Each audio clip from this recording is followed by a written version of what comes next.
दोस्तों, क्या आपने सोचा है अचानक हमारे वाइस प्रेसिडेंट ने रिजाइन क्यों किया और अब कौन बनेगा नया उपराष्ट्रपति? जस्टिस बी सुदर्शन रेड्डी या सीपी राधाकृष्णन? और आखिर ये इलेक्शन प्रोसेस होता कैसे है, चलिए जानते हैं। वाइस प्रेसिडेंट जगदीप धनखड़ ने आर्टिकल 67A के तहत हेल्थ रीजन से रिजाइन किया। उनका कार्यकाल 2022 से 2027 तक होना था, बट हिस्ट्री में पहली बार किसी वाइस प्रेसिडेंट ने हेल्थ ग्राउंड्स पर बीच में इस्तीफा दिया। लेकिन सवाल यही उठता है, क्या सिर्फ हेल्थ इशू था या फिर जुडिशरी करप्शन पर उनके स्टेटमेंट्स? अब चुनाव प्रोसेस समझिए।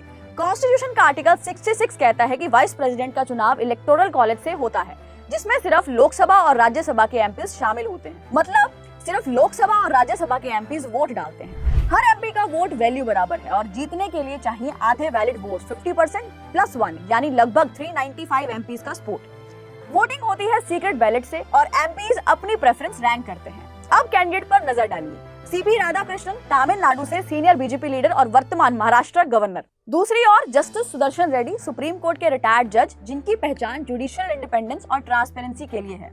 लेकिन यहाँ नंबर्स डिसाइड करेंगे। एनडीए यानी बीजेपी प्लस अलाइज, जिसमें बीजेपी के पास ही करीब 351 एमपीज हैं। ओपोजिशन इंडिया ब्लॉक के पास इससे कम है।